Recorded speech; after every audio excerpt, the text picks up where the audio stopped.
Guys, welcome to a classic movie review of 1984's Body Double, starring Craig Wasson, Melanie Griffith and Greg Henry. Now, this was directed by Brian De Palma, and this is the twisty, turny tale of a down-on-his-luck actor who witnesses a murder whilst house-sitting and is soon drawn into a web of deceit, double crosses and pornographic movies. Now, fresh from success with his Scarface remake, Hitchcock lover De Palma basically attempts to remake Vertigo here.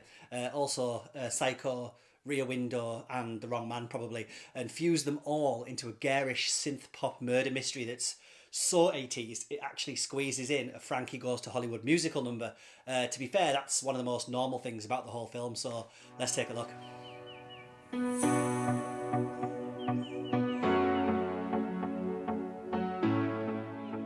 You're my only witness to this murder, and you're a peeper. In my book, that's a pervert and a sex offender. What do you mean, sex offender? Save it. I asked the question.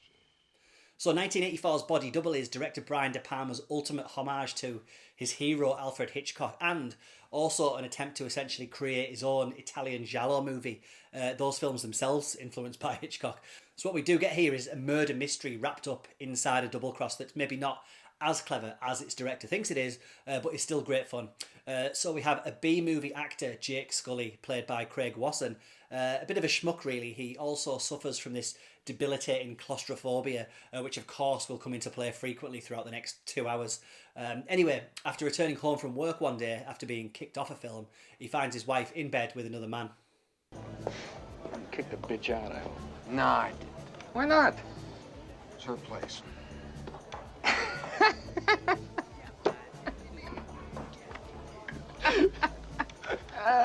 So yeah, you could say he's having a bad time, but his luck's about to change when a fellow actor offers him a place to stay, a house that he himself is house sitting, and that Jake can use while he's out of town. Even better, this Hollywood Hills abode comes complete with a telescope and a view of this hot babe over the road. Now, before you can say Rear Window, Jake is obsessed with watching this woman's partially clad late night performances, but he's also noticed someone else's too.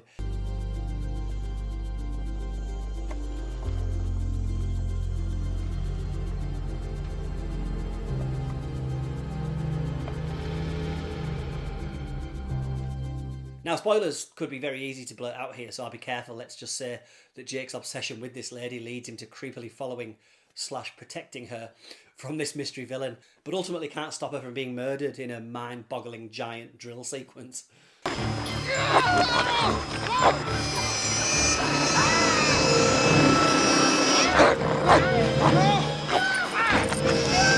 So what is the connection to this and the porn actress Holly Body, played by Melanie Griffith?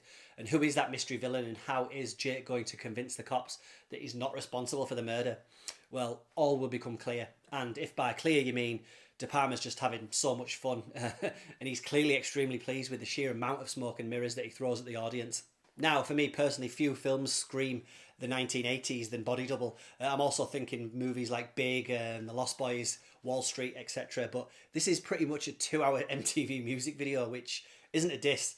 This is a story about fantasy, about movie set artificiality, about body doubles and being tricked into thinking one thing's real and then finding out that it's not. And being shown the real thing and then finding out that that's fake too.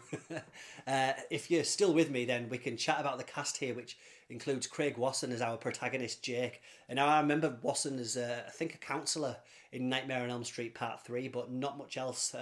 Anyway, he's good here as the put-upon loser who can't catch a break. He bumbles from one crisis to the next for most of the film, occasionally having a panic attack when the plot throws in a claustrophobic hurdle for him to cross. He's less convincing in the later stages of the plot where he has to infiltrate the adult film world, but as that very Hitchcockian everyman trying to solve a puzzle and clear his name, I think he's spot on. Now, I'm a little bit less impressed by Deborah Shelton here as the ill-fated subject of Jake's nightly peeping. She's stunning, of course, but admittedly is just a plot device in human form. The real female star here being Holly Body, played by Melanie Griffiths. This was before she embarked on decades of cosmetic surgery. She pretty much steals the film once she turns up. In another plot switcheroo, she's a hot blonde porn star, but turns out to be the smartest person in the whole movie. Oh, anyway, I wanted to ask you, have you heard of any roles that might be right for, No. I have. Sorry. I have a tip for you. Oh, really? Yeah, Simon Lafarge is casting this picture. You know him, right? No. No? Now, for me, the real star of the film is the house that Jake has to look after, which is a real property in the Hollywood Hills, named the Chemisphere, designed by John Lautner in 1960. It's a modernist masterpiece of architecture that's built into a 45-degree hillside and is accessed by its own little vernacular railway. Now, it's turned up in a couple of films and TV shows and has inspired the look of countless other futuristic-looking structures. Here, of course, its interior is shown as a gaudy 80s nightmare, complete with satin-sheeted rotating bed. Anyway, it acts as a great location, especially from which to spy on your scantily clad neighbours. In fact, much of Body Double uses Los Angeles locations, such as Rodeo Drive in Beverly Hills and Santa Monica Boulevard. So it's a great mid-80s snapshot of some of these famous landmarks, as they were. And all photographed by Stephen H. Burham, a regular De Palma collaborator who also shot The Untouchables, Casualties of War and Mission Impossible. Now, this is a top 5 De Palma film for me. I'm not sure what my rankings would actually be, but I'd place this up there with Blowout, Carrie, The Untouchables, Carlito's Way. I think once you accept that this is purposefully indulgent and deliberately trashy, it gets a lot more palatable. I mean, he's literally just made Scarface here, which is one of Hollywood's most decadent, over-the-top, coke-fueled crime epics. De Palma unfortunately would run out of steam after helming the first Mission Impossible film in 1996, incidentally launching a franchise that would make over $4 billion and counting. I don't think he actually found his mojo again, even though 1998's technically adventurous Snake Eyes has quite a few fans. Now, there is no besting vintage trashy De Palma here, though. He loves cinema and it shows in his work. Like I mentioned, I think you can just tell he's having the time of his life here, making not just a Hitchcock salad, but also sprinkling in commentary on the movie business itself.